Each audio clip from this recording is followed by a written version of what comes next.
Hello everybody, વિદ્યાર્થી મિત્રો બધા મજામાં? બસ આમ જ તે હસતા ખેલતા ને ખૂબ સ્વસ્થ રહ્યો. ચાલો આપણે આગળના લેક્ચરમાં વનસ્પતિની જે અંતઃસ્થ રચના વિશેની જે ચર્ચા કરતા હતા એમાં સપુષ્પી વનસ્પતિની જે અંતઃસ્થ રચના છે એ ટોપિકની અંદર આપણે પેશી વિશેની થોડી ઘણી ચર્ચા એમ ઓલરેડી કરી ચૂક્યા છીએ. બરાબર, સપુષ્પી વનસ્પતિ ની અંતઃસ્થ રચના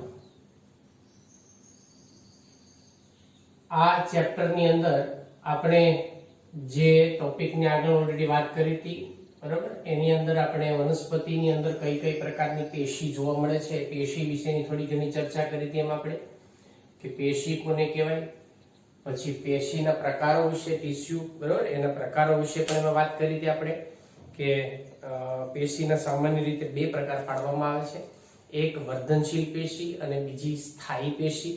તો વર્ધનશીલ પેશી અને સ્થાયી પેશી વિશે પણ આપણે એમાં ઓલરેડી વાત કરી ચૂક્યા છીએ. વર્ધનશીલ પેશી વિશે ઘણી ડિટેલમાં આપણે વાત કરી ચૂક્યા. વર્ધનશીલ પેશીના બે પ્રકાર છે, પ્રાથમિક વર્ધનશીલ પેશી અને દ્વિતીયક વર્ધનશીલ પેશી. પ્રાથમિક વર્ધનશીલ પેશીની અંદર આપણે અગ્રસ્થ વર્ધનશીલ પેશી, આંતરવિષ્ટ વર્ધનશીલ પેશી, આના વિશેની ઓલરેડી ચર્ચા આપણે એમાં કરી ચૂક્યા છીએ. બીજું દ્વિતીયક વર્ધનશીલ પેશીની અંદર આપણે પાર્શ્વીય વર્ધનશીલ પેશીની પણ વાત કરી ચૂક્યા છીએ કે જેમાં એધાત, અક્ષેધા એ બધાનો સમાવેશ કરવામાં આવતો હોય છે. હવે બીજું જો એની અંદર આપણે આગળ વાત કરીએ તો સપુષ્પી વનસ્પતિની જે અંતઃસ્થ રચના છે એ અંતઃસ્થ રચનાની અંદર અલગ અલગ પ્રકારની જે પેશીઓ જે છે પેશીઓ વિશેની જે આપણે ચર્ચાઓ આગળ વધારીએ છીએ એમાં હવે આપણે જે સ્થાયી પેશી જે છે એના વિશેની ચર્ચા આપણે એની અંદર કરશું. સ્થાયી પેશી, બરાબર, સ્થાયી પેશી જેને આપણે પરમેનન્ટ ટિશ્યુ તરીકે પણ ઓળખીએ છીએ. હવે સૌથી પહેલા તો સ્થાયી પેશી એટલે શું, બરાબર, એના વિશે સમજૂતી મેળવીએ. આપણે આગળ વાત કરી કે વર્ધનશીલ પેશીના જે કોષો છે ને એ સતત ને સતત વિભાજન પામવાનો ગુણધર્મ ધરાવતા હોય એની સક્રિય કોષો છે. આ પ્રાથમિક અને દ્વિતીયક વર્ધનશીલ પેશીના કોષો, સમજો ખાસ, પ્રાથમિક અને દ્વિતીયક વર્ધનશીલ પેશીના કોષો જે પોતાની વિભાજનની ક્ષમતા ગુમાવે છે, બરાબર, એટલે કે વર્ધનશીલ પેશીના જે કોષો છે એ વર્ધનશીલ પેશીના કોષો, બરાબર, વર્ધનશીલ પેશીના કોષો એ શું કરે છે ભાઈ, તો કે વિભાજનની ક્ષમતા ગુમાવે છે. એટલે એ એની વિભાજનની જે ક્ષમતા છે એ વિભાજન ક્ષમતા ગુમાવે, બરાબર, એ વિભાજનની ક્ષમતા જે છે એ ગુમાવે છે અને પછી શું કરે છે તો કે એ વિશિષ્ટીકરણ પામી, બરાબર, એ વિશિષ્ટીકરણ પામી, વિશિષ્ટીકરણ એટલે એની અંદર બદલાવ થાય છે, રૂપાંતરણ થાય છે, ફેરફારો થાય છે. એ વિશિષ્ટીકરણ પામી, બરાબર, અને ચોક્કસ પ્રકારના કાર્યને અનુલક્ષીને એ સ્થિર બનતી હોય છે એને આપણે સ્થાયી પેશી કહીએ છીએ. એટલે વિશિષ્ટીકરણ પામી અને સ્થાયી બને છે, બરાબર, અને સ્થાયી પેશીમાં ફેરવાય છે. તો સમજો એનો અર્થ શું થયો કે ભાઈ વર્ધનશીલ પેશીના જે કોષો છે એમાંથી તે સ્થાયી કોષો, સ્થાયી પેશી એટલે શું, તો કે વર્ધનશીલ પેશીના કોષો વિભાજનની ક્ષમતા ગુમાવે છે, ચોક્કસ પ્રકારના કાર્ય માટે એ વિશિષ્ટીકરણ પામે છે અને સ્થાયી પેશીમાં રૂપાંતરણ પામે છે. તો આ રીતે સ્થાયી પેશીનું જે નિર્માણ છે એ સ્થાયી પેશીનું નિર્માણ જે સામાન્ય રીતે આપણે વનસ્પતિની અંદર વર્ધનશીલ પેશીના કોષો એ વિભાજનની ક્ષમતા ગુમાવી બેઠે, બરાબર, એટલે પોતે સ્થાયી થઈ જાય છે. એટલે એટલા માટે આપણે એને સ્થાયી પેશી તરીકે ઓળખીએ છીએ.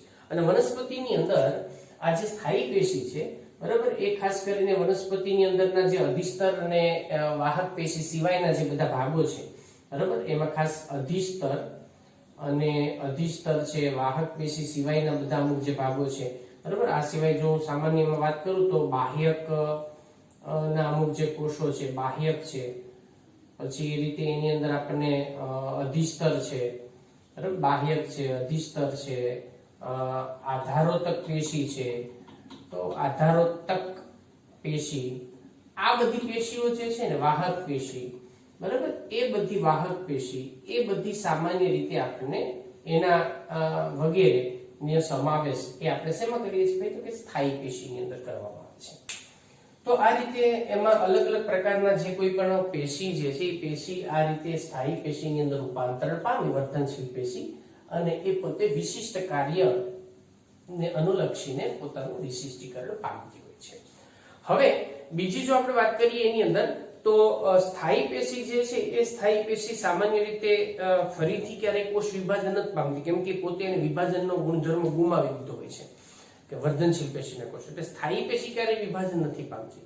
એટલે એના જે કોષોની રચના અને કાર્યને અનુલક્ષીને એના અલગ અલગ બે પ્રકાર પાડવામાં આવે છે. એટલે ફરીવાર હું તમને કહું છું કે આ પેશી જે છે આ પેશી એ વિભાજન પામતી નથી, વિભાજન પામતી નથી, બરાબર. આ બીજી એક વસ્તુ. બીજું કે તેની રચના અને એના જે કાર્ય છે એ કાર્યને અનુલક્ષીને, બરાબર, અનુલક્ષીને એના બે પ્રકાર પાડવામાં આવે છે. કેટલા? બે પ્રકાર પાડવામાં આવે છે. બે પ્રકાર પાડવામાં આવે છે. કોના? સ્થાયી પેશીના, બરાબર.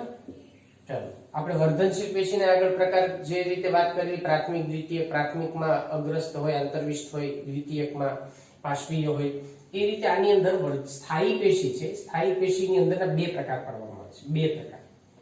પહેલો પ્રકાર જેને આપણે કહીશું સરળ સ્થાયી પેશી, બરાબર, સરળ સ્થાયી પેશી. અને બીજો પ્રકાર જે છે એને કહેવામાં આવે છે જટિલ સ્થાયી પેશી. જટિલ સ્થાયી પેશી. તો આ રીતે બે પ્રકાર પાડવામાં આવે છે, સરળ અને જટિલ. આવા બે પ્રકાર જે છે એ સ્થાયી પેશીની અંદર પાડવામાં આવતા હોય છે. તો હવે આ સરળ અને જટિલ જે છે એ બંનેની અંદર શું તફાવત છે? સરળ અને જટિલ કોને કહેવાય? તો એના વિશે આપણે એમાં ડિટેલમાં ચર્ચા કરીએ.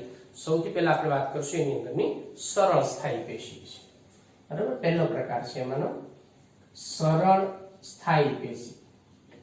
સ્થાયી પેશી તો સિમ્પલ પરમેનન્ટ ટિશ્યુ, બરાબર. સિમ્પલ પરમેનન્ટ ટિશ્યુ જેને આપણે સરળ સ્થાયી પેશી તરીકે ઓળખીએ છીએ.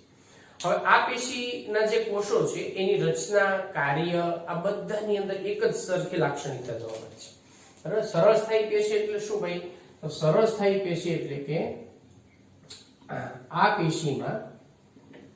પેશીમાં કોષો ની રચના અને એના જે કાર્ય છે એ કાર્ય સમાન હોય છે, બરાબર. એટલે કે એનો અર્થ શું છે કે સમાન રચના અને સમાન કાર્ય. એમાં બીજી વસ્તુ, સરળ સ્થાયી પેશીની અંદર જે કોઈ પણ પેશી હોય એમાં એક જ પ્રકારના કોષો જે છે એની બનેલી જોવા મળતી હોય છે. એટલે આપણે સરળ સ્થાયી પેશી તરીકે ઓળખીએ છીએ. હવે સરળ સ્થાયી પેશી જે છે એની અંદરના એના લાક્ષણિકતાના આધારે અને એના સ્થૂલનોની રચના અને કાર્યના આધારે એના ત્રણ પ્રકાર પાડવામાં આવે છે, બરાબર. સરળ સ્થાયી પેશીના ત્રણ પ્રકાર છે. તો અહીંયા આપણે સરળ સ્થાયી પેશી ના ત્રણ પ્રકાર છે. ત્રણ પ્રકાર પાડવામાં આવે છે. તો હવે સરળ સ્થાયી પેશીના જે ત્રણ પ્રકાર પાડવામાં આવે છે એ કયા કયા છે તો એના વિશે વાત કરીએ. સૌથી પહેલો પ્રકાર, બરાબર, જેને આપણે કહીએ છીએ મૃદુતક પેશી. તો એ છે મૃદુતક પેશી, આ પહેલો પ્રકાર. બીજો પ્રકાર એનો, બરાબર, એ છે સ્થૂલ કોણક પેશી. સ્થૂલ કોણક પેશી. અને ત્રીજો પ્રકાર છે એનો દ્રઢોતક પેશી, બરાબર, દ્રઢોતક પેશી. તો આ રીતે ત્રણ પ્રકાર જે છે એની અંદર પાડવામાં આવે છે. હવે સૌથી પહેલા તો આપણે એમાં વાત કરીએ મૃદુતક પેશી, બરાબર. એમાં પહેલે આપણે વાત કરશું હવે મૃદુતક પેશી વિશે. પહેલો મૃદુતક પેશી. હવે જો ત્રણે ત્રણ પેશીઓની અંદર તમારે એક વસ્તુ સામાન્ય યાદ રાખવાની શું છે ભાઈ? તો કે સૌથી પહેલા તો એની રચના અને એના કોષોનો જે પ્રકાર છે એના વિશે તમારે યાદ રાખવાનો છે, બરાબર. તો મૃદુતક પેશીની રચના, બરાબર, આ પહેલી વસ્તુ. એનું રચના શું છે, એના કોષો કયા પ્રકારના હોય છે. બીજું તમારે યાદ રાખવાનું છે એનું રચના અને એનું ખાસ એનું જે સ્થાન અને એનું કાર્ય, બરાબર, એ તમારે યાદ રાખવાનું છે.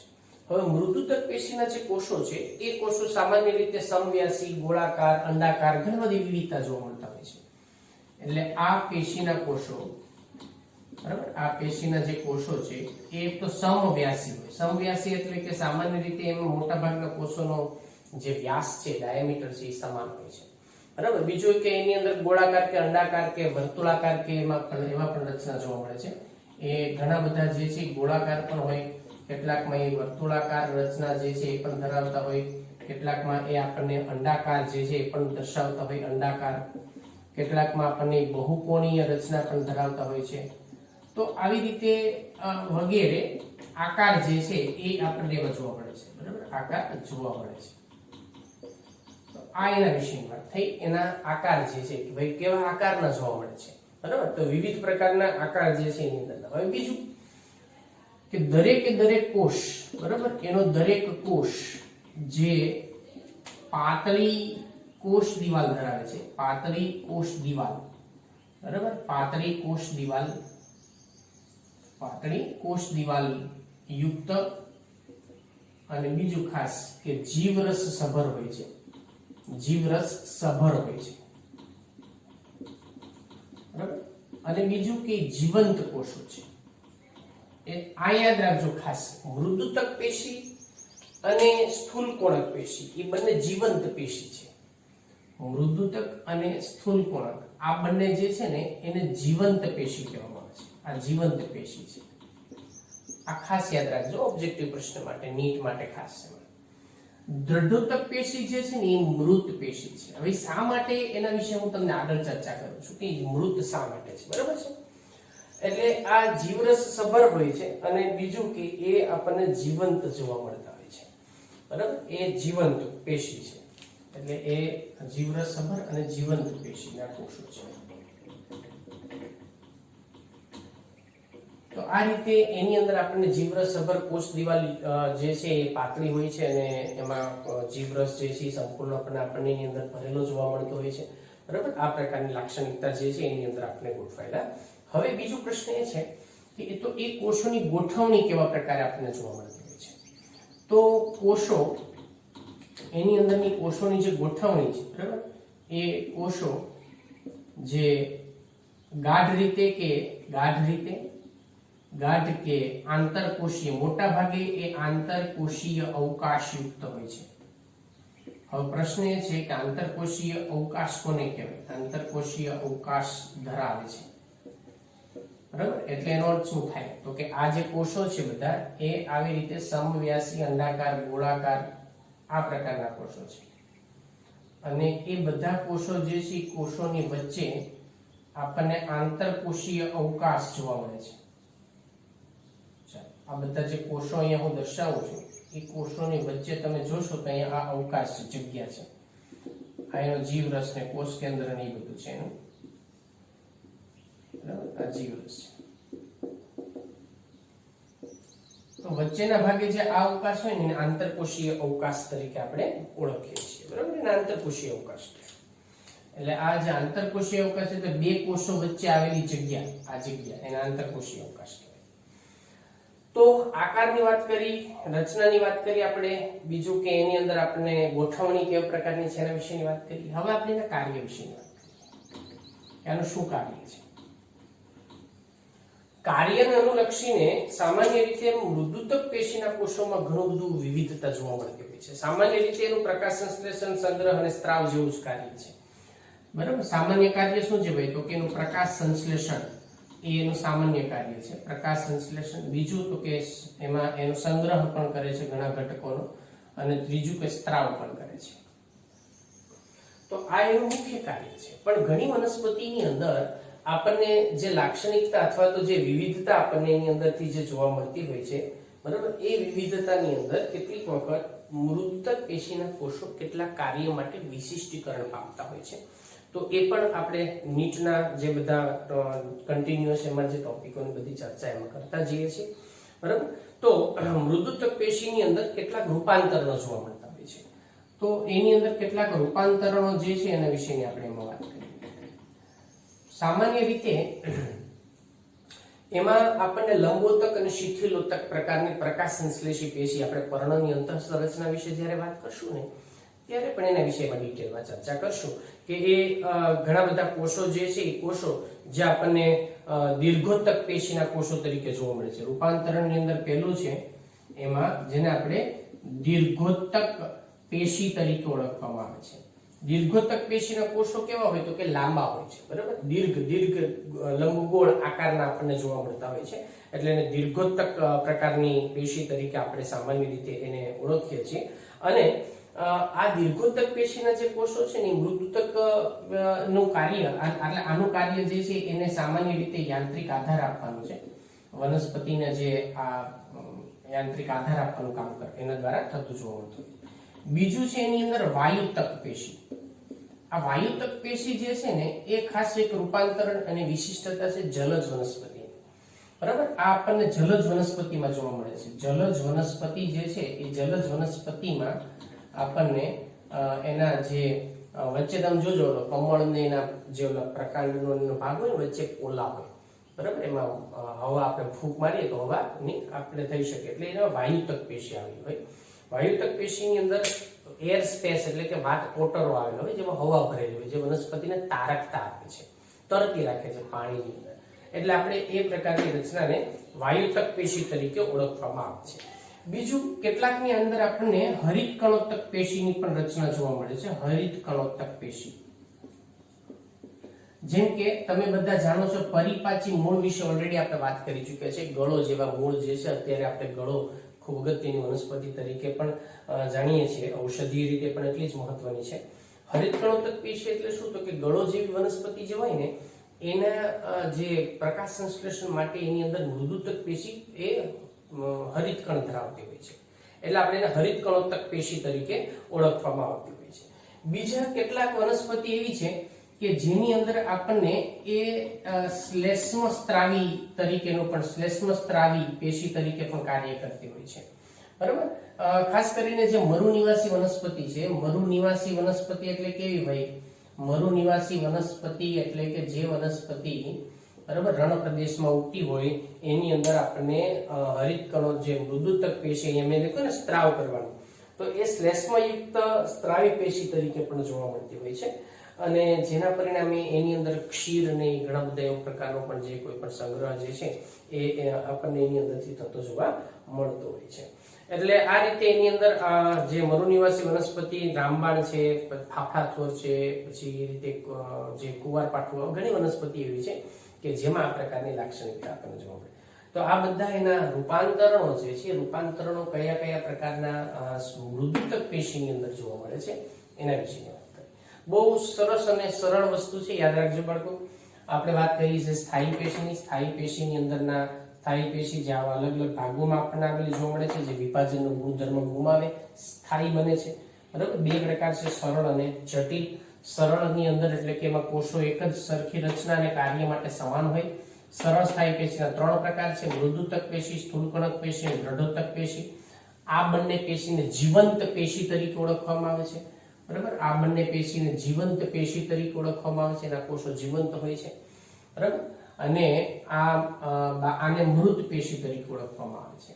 મૃદુતક જે સામાન્ય રીતે સર્વ સામાન્ય પેશી છે, જે વનસ્પતિના બાહ્ય વર્ધી સ્તરના આધારોતકમાં અને એ બધામાં ઘણી બધી વિસ્તારોમાં જોવા મળતી હોય છે, બરાબર. એના કોષોની અંદર ઘણો બધો આકારમાં વિવિધતા છે, રચનામાં આપણને વિવિધતા જોવા મળે છે. કાર્ય મુખ્યત્વે આ છે, પણ ઘણી અંદર આવા અલગ અલગ પ્રકારના કાર્ય માટે પણ એનું રૂપાંતરણ જે છે એ જોવા મળતું હોય છે. તો આ મૃદુતક પેશી જે છે એના વિશેની આપણે એમાં ચર્ચા કરી, અને તમે સ્ક્રીનશોટ લઈ અને અથવા બુકની અંદર વ્યવસ્થિત રીતે અહીંયા સુધીનો વિડીયો પોઝ કરીને બધું લખી નાખો. હવે આપણે વાત કરીએ એમાં સ્થૂલકણક પેશીના વિશે.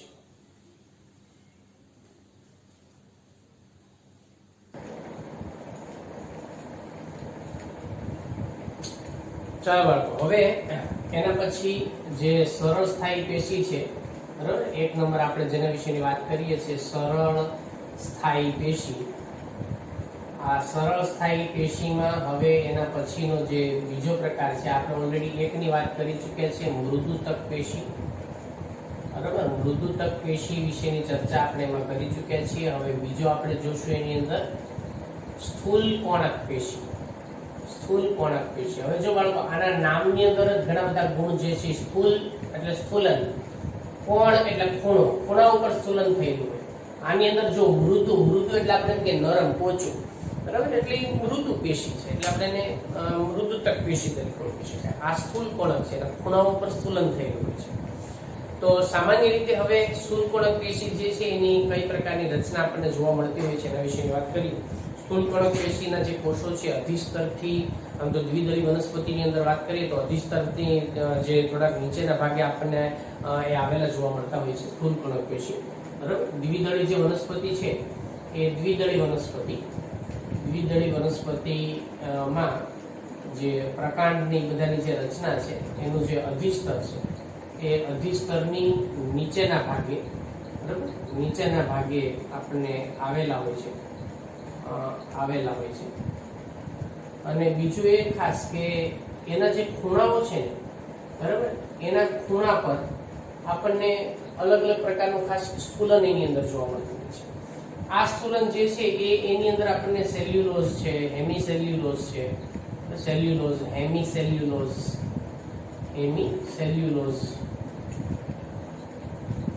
અને બીજું ખાસ એની અંદર જે છે ને એ છે પેક્ટિન. આ યાદ રાખજો ખાસ ઓબ્જેક્ટિવ પ્રશ્ન માટે. બરાબર. પેક્ટિન, એમાં પેક્ટિનનું સ્થૂલન હોય છે. પેક્ટિનનું સ્થૂલન થયેલું હોય છે. ક્યાં? એના ખૂણા ઉપર. બરાબર. એના ખૂણા ઉપર પેક્ટિનનું સ્થૂલન થયેલું હોય છે. એટલે કઈ રીતની આખી રચના આપણને જોવા મળે સમજીએ આપણે હવે એની અંદર. અને આ બધા કોષો છે ને એકબીજાની સાથે ગાઢ રીતે ગોઠવાયેલા હોય છે. એમાં આંતરકોષીય અવકાશ હોતો નથી. બરાબર. તે ગાઢ રીતે આંતરકોષીય અવકાશ વગર, આંતરકોષીય જે અવકાશ છે એ આંતરકોષીય અવકાશ વગર, બરાબર, એ આપણને ગાઢ રીતે ગોઠવાયેલા હોય છે. તો હવે ધારો કે આ જે કોષો છે, બરાબર, એ કોષોની જો આપણે સામાન્ય રચનાની જો આપણે વાત કરીએ તો કોષો એકબીજા સાથે આ રીતે ગાઢ, એમાં આંતરકોષીય અવકાશ બિલકુલ પણ નથી જોવા મળતો. આ રીતે ગાઢ રીતે બધા એકબીજા કોષો જે છે એકબીજા સાથેના સંપર્કમાં આપણને આવેલા જોવા મળતા હોય છે. હવે આ કોષ દિવાલને દર્શાવેલી છે. બરાબર. એ રીતે આ એની અંદરનું કોષ રસતરની જે રચના છે આ પ્રકારની જોવા મળતી હોય. ધારો કે આ કોષ રસતર છે, આ રાજધાની છે એમાંની આવેલી. બરાબર. આ કોષ કેન્દ્ર છે એની અંદરનું આ રાજધાનીની રચના છે. આ કોષ રસતર, પછી એની અંદરની આ જે માની રાજધાની, કોષ કેન્દ્ર, એનું કોષ કેન્દ્ર, આ રાજધાની. હવે સમજી ગયા ને તમે ટૂંકમાં? હવે આની જે દિવાલો જે છે, બરાબર, અહીંયા જે દિવાલ ભેગી થાય છે ત્યાં એના જે ખૂણા છે ને એ ખૂણા ઉપર સ્થૂલન થયેલું છે. આ રીતે અહીં આ જે દિવાલો છે, દિવાલોની અંદર જે ખૂણાનો ભાગ આપણને જે જોવા મળે છે, ખૂણા ઉપર આપણને સ્થૂલન થયેલું જોવા મળે છે. આ તો હવે આની જે દિવાલો ઉપરનું જે સ્થૂલન છે ને, એટલા માટે ખૂણા ઉપર સ્થૂલન હોય એટલે આપણે એને સ્થૂલ કોણ એવો શબ્દ આપણે આપવામાં આવે છે. એટલા માટે સ્થૂલ કોણક તરીકે ઓળખીએ છીએ. અને જે ખૂણાઓ છે એ ખૂણા ઉપર આપણને સ્થૂલન થયેલું જોવા મળતું હોય છે. એટલા માટે આપણે એને સ્થૂલ કોણક તરીકે ઓળખીએ છીએ. ખૂણા ઉપર સ્થૂલન થાય. તો આ જે ખૂણા ઉપર સ્થૂલન છે બધું, એટલે આપણે એને સ્થૂલ કોણક તરીકે ઓળખીએ છીએ. બરાબર. તો આ એની મેં કીધું એમ રાજધાની જે છે રાજધાની છે. આ એના ખૂણા ઉપરનું જે સ્થૂલન છે, બરાબર, ખૂણા ઉપરનું સ્થૂલન, આ એના સ્થૂલન જે છે એની વાત છે. આ એમાંનું કોષ દિવાલ છે, કોષ દિવાલ. તો એની દિવાલો જે છે એકબીજા કોષો જ્યાં એકબીજાની સાથે જે સંપર્કમાં હોય ને, બરાબર, ત્યાં એના જે ખૂણાઓ હોય એના વચ્ચે આપણને ગાઢ રીતે સ્થૂલન થયેલું હોય. અને બીજું મેં તમને કીધું એમ ભાઈ, આ આંતરકોષીય અવકાશ વગર ગોઠવાયેલા છે. આમાં કે અવકાશ નથી જોવા મળતા. આંતરકોષીય અવકાશ વગર આપણને એની ગોઠવણી જે છે ગોઠવણી આપણને એની અંદરથી જોવા મળતી હોય છે. આંતરકોષીય અવકાશ જે છે આપણને સામાન્ય રીતે ગેરહાજર આપતું જોવા મળતું હોય છે. તો આ એની રચનાની વાત થઈ. હવે ખ્યાલ આવે કે ખૂણા ઉપર સ્થૂલન છે એટલે આપણે એમ કહીશું સ્થૂલ કોણક પેશી. બરાબર. હવે બીજો પ્રશ્ન એ છે કે તો આ જે પેશી જે છે એનું આનું સ્થાન ક્યાં છે? તો આ ક્યાં આવેલી હોય છે? તો એના સ્થાન વિશેની આપણે વાત કરીએ. સ્થાન. તો એ આ જે પેશી છે સ્થૂલકોણક પેશી, એ સામાન્ય રીતે જે કુમળા પ્રકાંડ હોય, બરાબર, અને જે પર્ણદંડ હોય, પર્ણદંડ એ વગેરે જગ્યાએ આવેલું હોય છે. ત્યાં આપણે આવેલું છે. શા માટે આવે ત્યાં? કેમ કે આનું મુખ્ય કાર્ય જે છે સ્થૂલકોણક પેશીનું જે ખાસ વિશિષ્ટ જે એનું કાર્ય કરી શકાય ને એ કાર્ય છે એને સ્થિતિસ્થાપકતા આપવાનું, બરાબર. એનું મુખ્ય કાર્ય છે સ્થિતિસ્થાપકતા અને મજબૂતાઈ આપવાનું, બરાબર. સ્થિતિસ્થાપકતા અને મજબૂતાઈ, યાંત્રિક મજબૂતાઈ પણ અને સ્થિતિસ્થાપકતા. હવે આપણે બધા જાણીએ ભાઈ કે કુમળો પ્રકાર કે પર્ણદંડ ને હોય. હવે તમે એ પણ જાણો છો પવન આવે તો કે પવન આવે તો જે વનસ્પતિની સાથે જે પર્ણ જોડાયેલું હોય એ પર્ણ તો એમાંથી છૂટું પડીને ઉડીને જ જતું તરત. ગમે એટલો પવન આવે કે વનસ્પતિની જે શાખાઓ છે એ પવનની દિશામાં નમી પડે છતાં પણ એનાથી તૂટતી નથી જો સુકાયેલી ન હોય.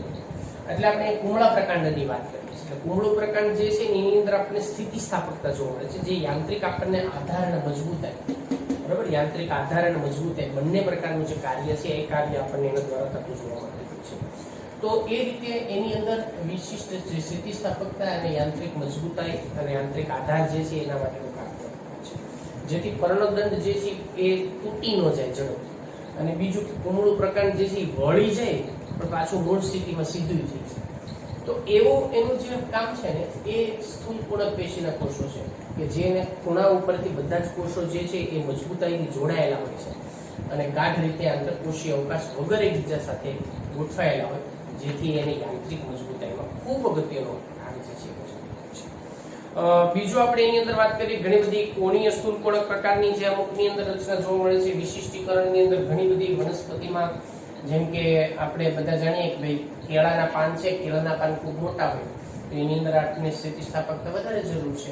એ રીતે કોળું છે, કારેલા છે, એ બધાના જે એના પ્રકારમાં પણ સ્થિતિસ્થાપકતા હોય.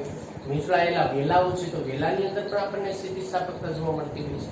એટલે આ બધાની અંદર આ પ્રકારની જે વિશિષ્ટતા છે એ વિશિષ્ટતા આપણને એની અંદર આપણે જોવા મળતી છે. તો આ વાત કરી સ્થૂલકોણક પેશીની રચના અને એના કાર્ય અને એના સ્થાન વિશે, બરાબર. આ એનું સ્થાન, એની રચના અને એના કાર્ય વિશે.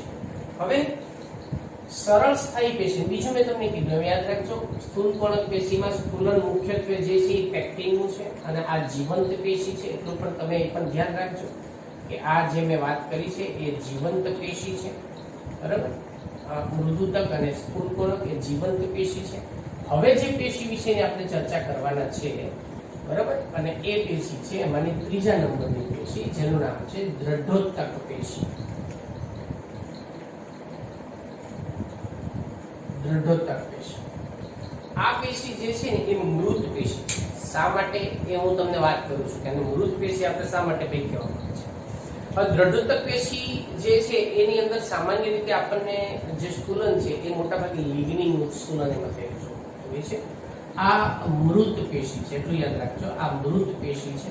મૃત પેશી શા માટે છે તો એના વિશેની વાત કરીએ કે તેના કોષોમાં, એના જે કોષો છે એના કોષોમાં એના જે અરીય ભાગ છે અથવા બહારનો જે સપાટી છે, બરાબર, કોષોમાં લિગ્નિનનું સ્થૂલન થયેલું છે. શેનું? લિગ્નિન. તો એની અંદર આપણને લિગ્નિનનું સ્થૂલન થયેલું જોવા મળે છે. લિગ્નિનનું સ્થૂલન થયેલું હોય છે.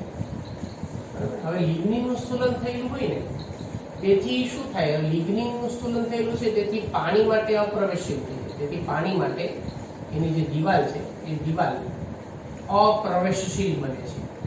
અપ્રવેશશીલ બને છે. હવે પાણી માટે દિવાલ અપ્રવેશશીલ બને તો દિવાલ જ મૃત થઈ ગઈ, બરાબર. તેથી તે એનો જીવરસ ગુમાવે છે, બરાબર. જીવરસ જે છે, જીવરસની જે જીવંતતા છે એની જીવંતતા ગુમાવે છે. જીવંતતા ગુમાવે કેમ કે પાણી અંદર બહાર નથી જઈ શકતું. એટલે પાણી ન હોય તો કોષ જીવંત નથી રહી શકતો. કેમ કે લિગ્નિન જે છે એ લિગ્નિન એ એમાંનું એવું ઘટક છે, લિપિડ પદાર્થ એમાંનો અથવા તો જે કાર્બોદિત પદાર્થ, બરાબર, લિગ્નિન જે છે જે પાણીની અંદર નથી પ્રવેશતા. એટલે જેથી કરીને એ જે એમાંનું જે પાણી અંદર ન પ્રવેશે તો કોષો જીવંતતા ગુમાવી નાખે છે. એટલે પાણી જે છે એ દિવાલ માટે અપ્રવેશીલ બને, જીવરસ જે છે જીવંતતા ગુમાવે અને મૃત બને છે.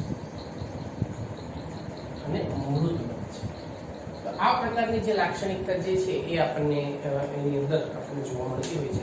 હવે એની અંદર જે દ્રઢોત્તક પેશીના જે કોષો છે એની કેટલીક વિશિષ્ટતા અને એના આધારે આપણે એના બે પ્રકાર મુખ્યત્વે એની અંદર પાડવામાં આવતા હોય છે, બરાબર. હવે કઈ પ્રકારની રચના છે એના વિશે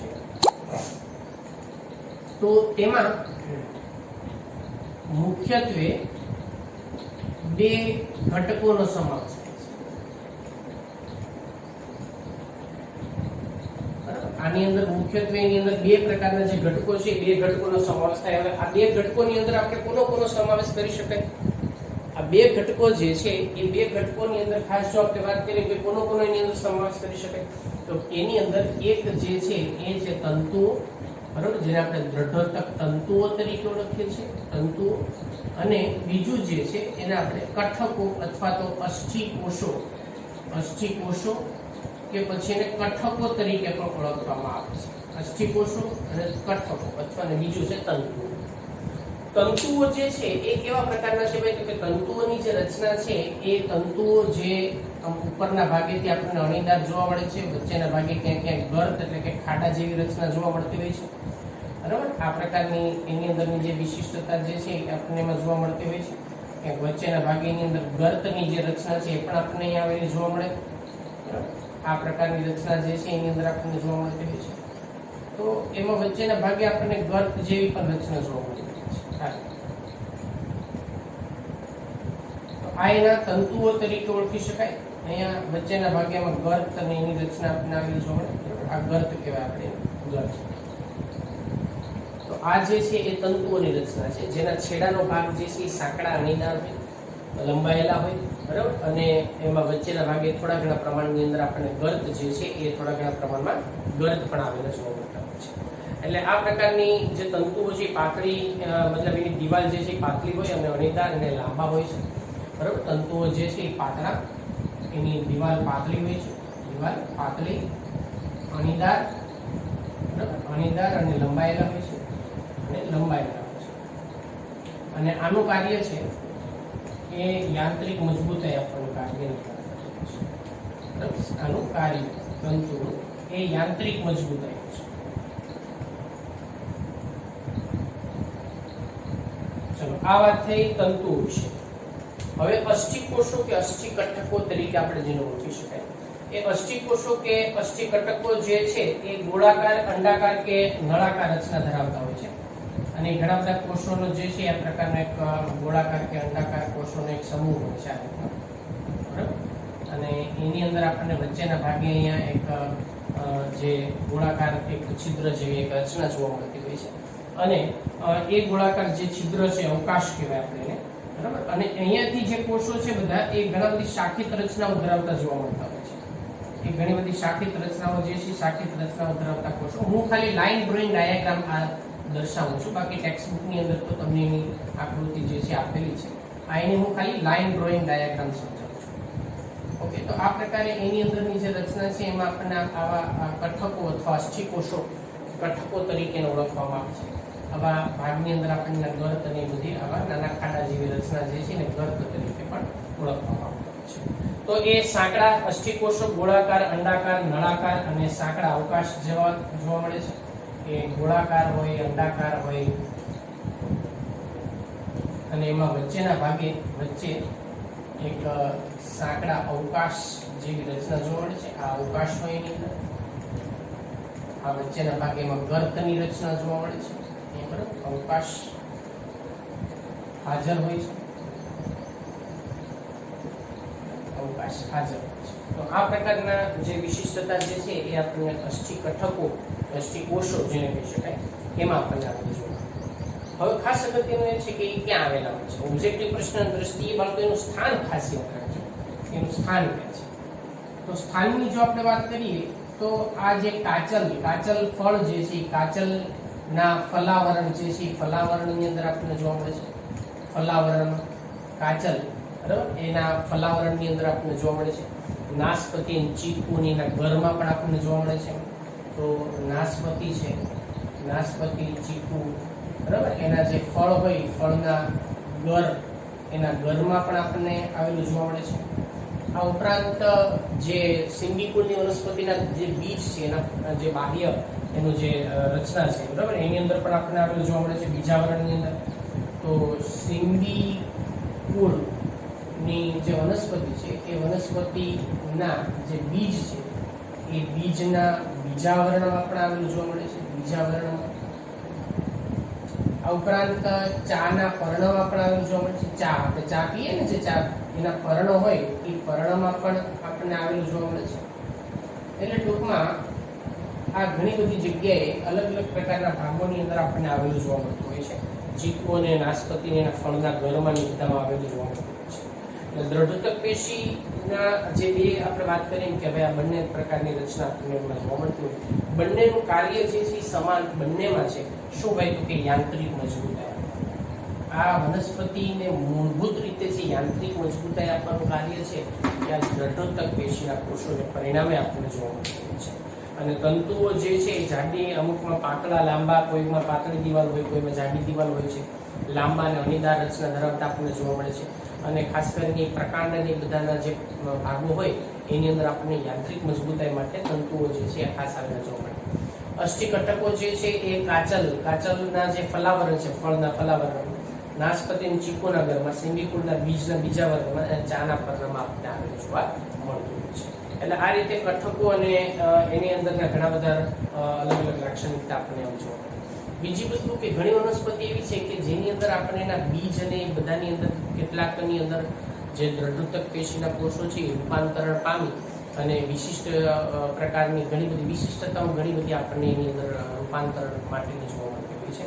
અને પછી બીજ હોય તો બીજની અંદરના બાહ્ય જે ભાગ છે, રૂની સપાટી હોય તો એની અંદર પણ આપણને તંતુઓ તરીકે પણ જોવા મળતી હોય છે.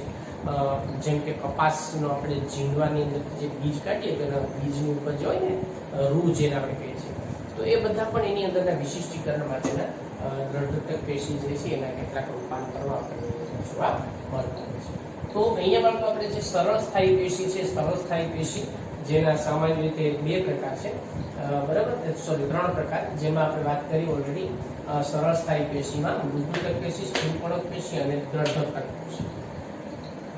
હલાવી ગયા? તો આ રીતે 3 પેશીઓની જે રચના છે તમારે ખાસ એમાં યાદ રાખવાની થશે. ઓબ્જેક્ટિવ પ્રશ્નમાં તેનું સ્થાન, આકાર અને કાર્ય એ તમારે ખાસ યાદ રાખવાનું થશે. તો આપણે સરળ સ્થાયી પેશી વિશેની ચર્ચા અહીં આપણે પૂર્ણ કરીએ છીએ. હવે બીજું એની અંદર આપણે વાત કરીશું સ્થાયી પેશીનો બીજો પ્રકાર એના પછી, અને એ જટિલ પેશી જે છે એની રચના વિશે આપણે આગળ પછી વાત કરીશું.